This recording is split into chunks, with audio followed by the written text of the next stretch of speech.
If you're in hospitality, you've probably been told that's just the job. Late nights, missed birthdays, constant availability. Like boundaries are optional or even worse, selfish. But the truth is, if you don't build boundaries, the business will take everything that you give it. And that's not leadership, that's self-erasure. In this video, I want to talk about how I started building boundaries without guilt and how it helped me become a better owner, a better partner, and a better human. Hi, I'm Trevor. I run a multi-award winning restaurant and cocktail bar, but I didn't come from hospitality. I built my business from scratch, learning every lesson the hard way. And for years, I thought the only way to succeed was to give it everything. Every shift, every hour, every piece of myself. And it nearly broke me. I was constantly available. If something went wrong, even if it wasn't mine to fix, I stepped in. I told myself I was being a good leader and that it was part of the job. But over time, I became resentful, exhausted, and emotionally checked out. I was physically present, but mentally gone. It affected my marriage and it affected my mood. And eventually, it affected my health until the panic attacks forced me to take a hard look at how I was living. That's when I started learning about boundaries. Not just saying no to other people, but saying yes to myself. Now it's something I coach others on every week. Because without boundaries, your business might grow, but you might not survive it.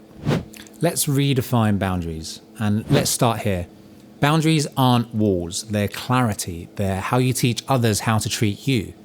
They're how you protect your energy so you can keep showing up well, not just showing up. Why boundaries help you lead, not escape. The biggest lie hospitality teaches us is that boundaries make us selfish. That if you really cared, you'd always be available, always on, always giving. But here's the reality. If you keep giving without limits, you'll eventually have nothing left to give. We internalize the message that self-sacrifice is noble, but what it often leads to is exhaustion, resentment, and silent burnout. What being always on really costs you? When you're always available, you never really clock out. Even when you're at home, you're still checking the rotor. You're waiting for that message. You're mentally troubleshooting tomorrow's problems. Your body might be off the clock, but your nervous system is still in the building. And here's what that does over time. You become hypervigilant, your creativity disappears, your sleep suffers even if you get the hours. You stop enjoying your own space because your mind never leaves work.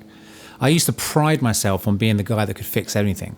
Didn't matter if it was my day off, and it didn't matter if someone else could handle it. I'd step in every time, but that wasn't leadership, that was control. And it left no room for my team to grow or for me to breathe. How boundaries actually make you a better leader. Here's what no one told me until I experienced it. Boundaries aren't just protection, they're empowerment for you and for your team. When I finally started protecting time for myself, something unexpected happened. My team stepped up. Why? Because I wasn't hovering. I wasn't jumping in the moment the tension rose. I trusted them and they rose to it. I started blocking out 1 hour each morning for my routine. No calls, no messages. Just me, the dog, my tea, and a bit of breath work. I made a rule after 8 p.m. where I put my phone on Do Not Disturb. And here's the wild part. Most of the things that used to ping through, they weren't emergencies. They were habits, and habits can change. The business didn't fall apart. It actually improved because I did. The guilt you feel, that's conditioning. That voice in your head saying you're letting them down or you're not doing enough, that's not truth, that's programming. We're taught that our worth is measured by how much we sacrifice, but real leadership, it's being well enough to lead again tomorrow. You can care deeply and still say no. You can love your business and block off Sundays. You can support your team and trust them to problem solve without you sometimes. That's not abandonment, that's backing yourself. Where I noticed the shift. The first time I said, I'm not available tonight and didn't check my phone, I was sick with guilt. But the next day I came in rested, clear-headed and calm. And my staff noticed. The energy changed, I was more present, more patient. The people mirrored that back to me. Same with my family. I used to be physically at home but mentally absent.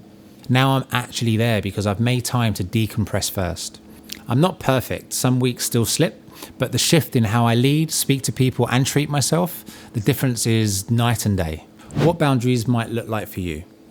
Boundaries don't have to be dramatic. They just have to be clear. They can be physical, a hard cut-off in your workday. They can be digital, switching off notifications during breaks or dinner.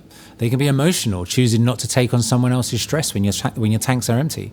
Or it could be verbal, saying, I'd love to help, but I'm not available right now, without flinching. If the verbal part is where you struggle, you're not alone. So I've made something that can help. Inside my free Skool community, I've created a tool called the Boundary Builder and Language Sheet. It gives you practical phrases to use with staff, customers, and even family. Scripts for awkward moments when someone crosses a line, and a self-assessment to see where your boundaries are softest and what that's costing you. You'll also get tools like my weekly reset planner, the crisis recovery log, time audit tracker, burnout red flags checklist, and a load of other documents that I've created. They're all designed to help you lead without losing yourself in the process. It's free and it's full of people who get it. The link's in the description, so come join us. You carry a lot. You deserve the tools and support to carry it well. You don't have to break to matter. You're allowed to rest. You're allowed to say no. You're allowed to build something brilliant without sacrificing yourself. Boundaries aren't selfish. They're survival. And in my case, they were recovery too. This isn't about being rigid or cold. It's about being whole. I'm still working on this. I haven't nailed it all, but I've come far enough to say this with certainty. You matter too. Don't forget that.